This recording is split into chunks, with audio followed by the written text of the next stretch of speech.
ազգային անվտանգության ծառայության հարգելի ծառայողներ, հարգելի աշխատակիցներ, ղեկավար կազմի հարգելի ներկայացուցիչներ,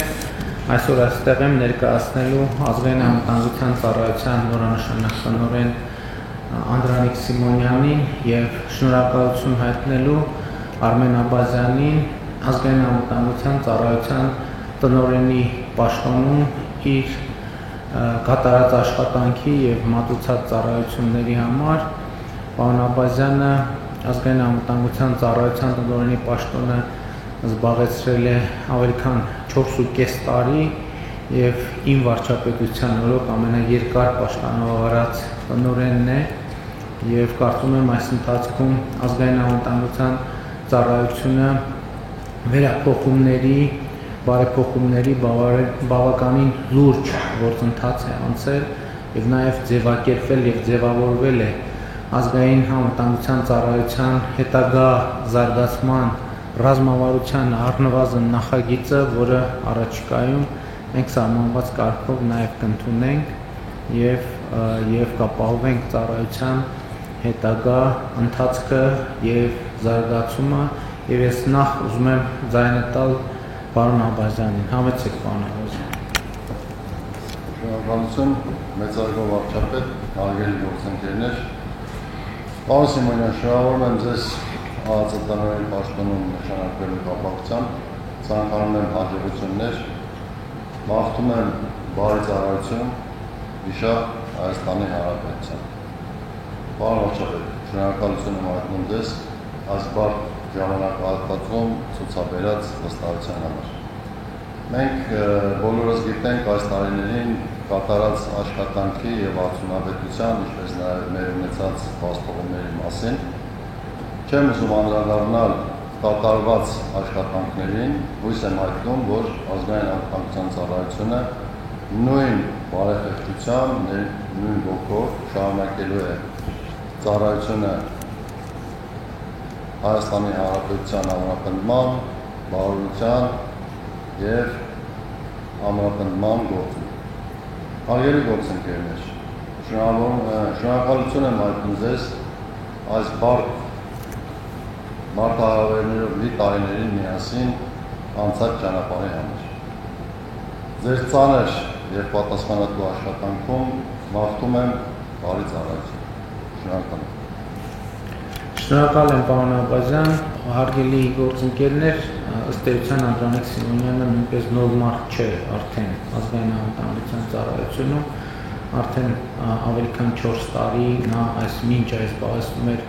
տնօրենի տեղակալի պաշտոնը, իհարկե դրանից առաջ նաև աշխատանքային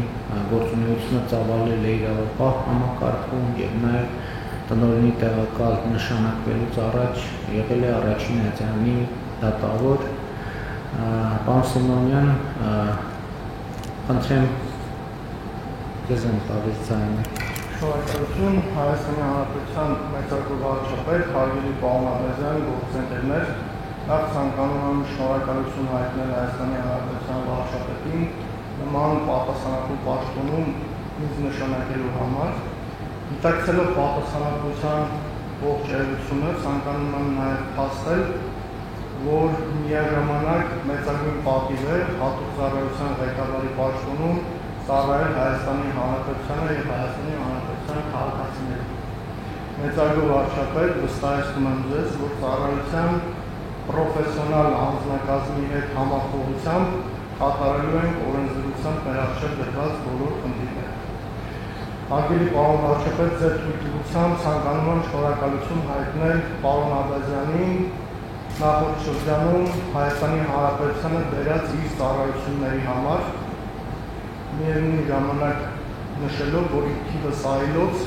ես նույնպես պատիվ եմ ունեցել պարոն Աբազյանի հետ կողքի ծառայելու մեր պետությանը։ Շնորհակալություն։ Շնորհակալ եմ, հարգելի ներկաներ, առիթից չեմ կարող չօգտվել եւ բոլորիդ շնորհակալություն չհայտնել ձեր ծառայության համար, որովհետեւ ակնհայտ է, որ ազգային անվտանգության ծառայությունը արդյունավետորեն դիմակայում է բազմաթիվ մարտահրավերների, որի առաջ կանգնած է մեր պետությունը կանգնած է մեր ժողովուրդը եւ ուզում եմ իմ գնահատանքի խոսքերը ասել բոլորիդ աշխատանքի առիթով եւ ընդգծել, որ իսկապես ազգային անվտանգության ծառայությունը ինչպես միայնակ չէ իհարկե այլ ծառայությունների հետ համատեղ մեր պետության ողնաշարն են մեր պետության լինելիության եւ անվտանգության կարևոր ինստիտուտներից մեկը եւ ըստ էության տեսեք այն բոլոր մարտահրավերները, որոնք կարող էին ապակայունացնել Հայաստանի Հանրապետությունը եւ անվտանգային մարտահրավերներ ստեղծել, այդ բոլոր մարտահրավերները մինչև այս պահը հաջողությամբ չեզոքացված են եւ իհարկե այստեղ չեմ ուզում որևէ կերպ նսեմացնել ազգային անվտանգության ծառայության ղեկավարության դերը, տնօրենի տեղակալների եւ բայց նաեւ ուզում եմ ընդգծել, որ ազգային անվտանգության ծառայության բոլոր աշխատողների եւ բոլոր ներկաների առանձնահատուկ դերակատարումը այդ ամենում անհրաժեշտ է ընդգծել։ Պիտի ասեմ, որ նաեւ իմ կարծիքով աշխատանքի արդյունավետության շարունակական բարձրացման գործում էական դեր է խաղում նաեւ այն ռազմավարությունը, որ մենք միասին որդեգրել ենք քննարկումների արդյունքում, ընդգծելով, որ ազգային անվտանգության ծառայությունը պետք է կենտրոնանա հետևյալ հիմնական գործառույթների վրա՝ հակահետախուզություն, ահաբեկչության դեմ պայքար, սահմանադրական կարգի պահպանություն, իհարկե նաեւ սահմանապահ զորքերն են ազգային անվտանգության ծառայության համակարգում գործում, բայց ես ուզում եմ ընդգծել այս երեք ֆունկցիաների կարևորությունը եւ նաեւ ասել, որ կարծում եմ, որ կառավարությունն էլ բավարար պայմաններ ստեղծում է, որպեսզի ծառայությունը կարողանա իրոք կենտրոնանալ այս գործառույթների վրա։ Ես մի վիճակագրություն այստեղ գալուց առաջ ուղղակի ցանկացա առիթից օգտվել եւ մի վիճակագրություն ճշտել եւ ներկայացնել 2018 թվականից ի վեր այսօրվա դրությամբ ազգային անվտանգության ծառայության ֆինանսավորումը եռապատկվել է 3 անգամ շատացել է ազգային անվտանգության ծառայության ֆինանսավորումը իհարկե կան նաեւ որոշակի գործառույթներ որոնք ձևափոխվել են մասնավորապես վերջին տարիներին մեծ ներդրումներ են արվել ազգային անվտանգության ծառայության սահմանապահ զորքերի սահմանային ենթակառուցվածքների կահավորման առումով, բայց նաև որոշակի գործառույթներ ազգային անվտանգության ծառայությունից դուրս են բերվել եւ ընդհանուր առմամբ ֆինանսավորման եռապատկումը կարծում եմ արտահայտում է ընդհանուր պատկերը, ինչի մասին խոսում եմ եւ ես կարծում եմ, որ մեր ռազմավարությունը պետք է զարգանա այդ ուղղությամբ առավել կենտրոնանալ 3 հիմնական գործառույթների վրա, որովհետև իմ կարծիքով երբեմն չի արձանագրվում, տարբեր մեկնաբանություններ են լինում, քննարկումներ են լինում ազգային անվտանգության ծառայությունը ինչու է այս հարցով զբաղվում, ինչու է այն հարցով զբաղվում, ինչու է այս զեկուցում, ինչու է այն զեկուցում եւ մոռացության եմ մատնվում, որ կարևորագույն գործառույթներից մեկը սահմանադրական կարգի պահպանությունն է։ Բայց հիմա ես ուզում եմ մեր ուշադրությունը հրավիրել մի հանգամանքի վրա, որը ըստ էության հիմա բացահայտվեց առաջին հերթին ազգային անվտանգության ծառայության ջանքերով։ Ըստ էության այն մարտահրավերները,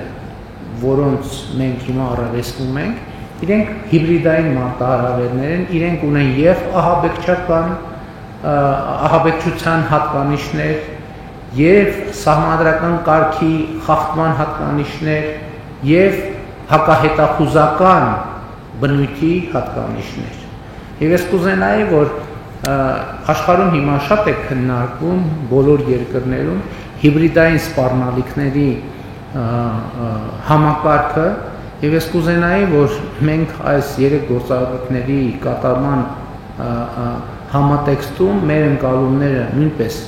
ընդլայնեինք, որովհետեւ հակահետախուզության գործառույթում մենք սովորաբար հաշվի ենք առնում եւ քրեական օրենսգրքի տրամաբանությամբ արձանագրում ենք օտարերկրյա հատուկ ծառայությունների հետ կամ օտարերկրյա հատուկ ծառայությունների կողմից հավաքագրված անձանց օրենքով սահմանված պատասխանատվության ենթարկելը եւ ընդ որում վերջին տարիներին այս առումով աննախադեպ բացահայտումներ են եղել, որոնք իհարկե մի կողմից լավ է, որ բացահայտում են, բայց մյուս կողմից նրանք խորը ցավ են պատճառում, ամեն դեպքը խորը ցավ է պատճառում, որովհետեւ մենք առերեսվում ենք աներևակայելի իրավիճակների, որ սովորական մեր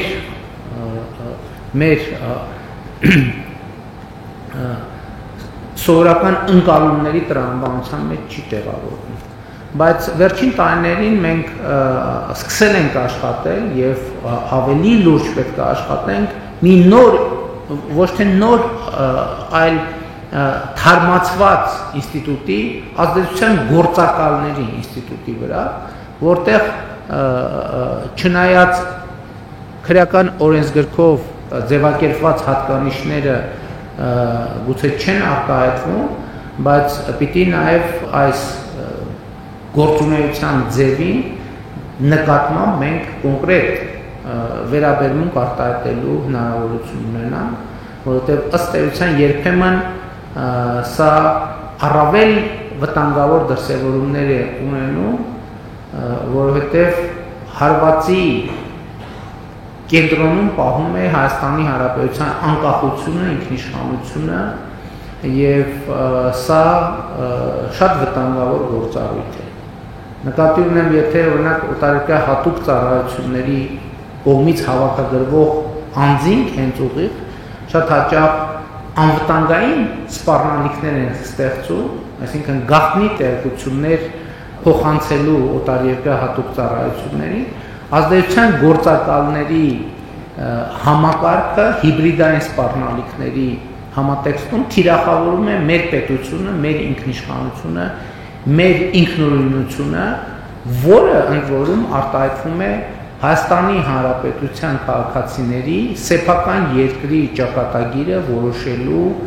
իրավունքի, իրավասության, ազատության համակարգը կասկածի տակ դնելով եւ քայքայիչ գործողություններ իրականացնելով։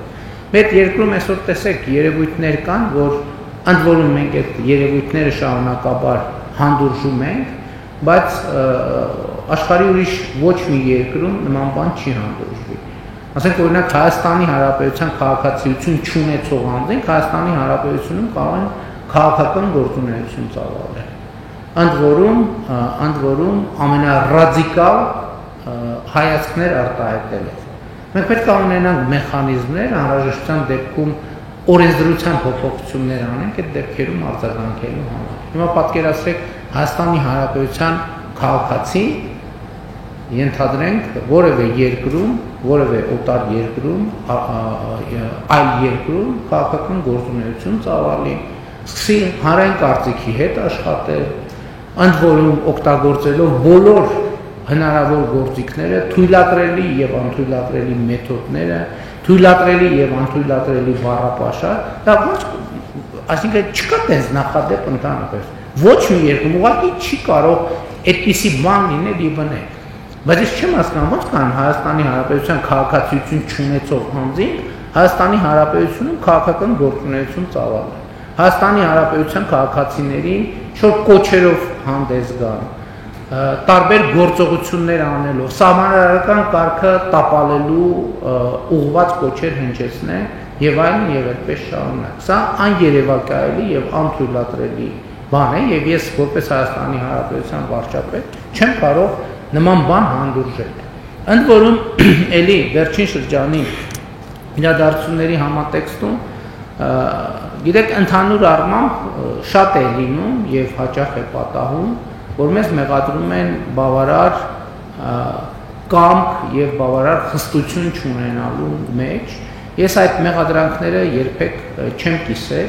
որովհետեւ ես երբեք այն կարծիքին չեմ եղել, որ մենք պետք է ընկնենք ով սխալ ձևակերպում արեց, ուրեմն կամ լեզվի սայթակում թույլ տվեց կամ էմոցիոնալ ինչ որ մի բան ասեց այս կամ այն իրադարձության ազդեցության ներքո մենք պետք է սկսենք իրավական ընթացակարգեր մեկնարկել եւ հետապնդման գործիքներ կիրառել։ Բացարձակապես այդ կարծիքին չեմ եղել երբեք եւ այդ կարծիքին չեմ նաեւ այսօր։ Բայց մյուս կողմից շատ կարեւոր է բոլոր այն դեպքերում, երբ որ ակնհայտ է, որ հայտարարությունները չեն կրում սպոնտան բնույթ, էմոցիոնալ բնույթ եւ հատում են քրեական օրենսգրքի սահմանները, բոլոր այդ դեպքերում Հայաստանի Հանրապետությունը, Հայաստանի Հանրապետության իրավապահ համակարգը պետք է արձագանքի եւ նաեւ ազգային անվտանգության ծառայությունը որպես համադրական կարգի պահպանության ոլորտում լիազոր պետական մարմին պետք է շատ էֆեկտիվ, արագ արձագանք տա իր գործառույթները լիարժեք կատարելու համար։ Բայց իմ արձանագրումը եւ իմ այս խոսքի առանցքային նպատակը օգտվելով ձեր բոլորի ներկայությունից ընդգծելն է կատարված աշխատանքի որակը եւ արդյունավետությունը եւ բոլորիդ շնորհակալություն հայտնելն է Հայաստանի Հանրապետությանը ձեր մատուցած ծառայության համար, ծառայությունների համար եւ ինչպես մինչեւ այժմ հետագայում էլ կառավարությունը բոլոր պայմանները կստեղծի, որպեսզի ազգային անվտանգության ծառայության արդյունավետությունը բարձրանա եւ ազգային անվտանգության ծառայությունը որպես ինստիտուտ գնալով ավելի ու ավելի ուժեղանա ի ծառայություն եւ ի բարօրություն Հայաստանի Հանրապետության պետականության նրա ժողովրդի քաղաքացիների եւ ապագայի։ Շնորհակալ եմ։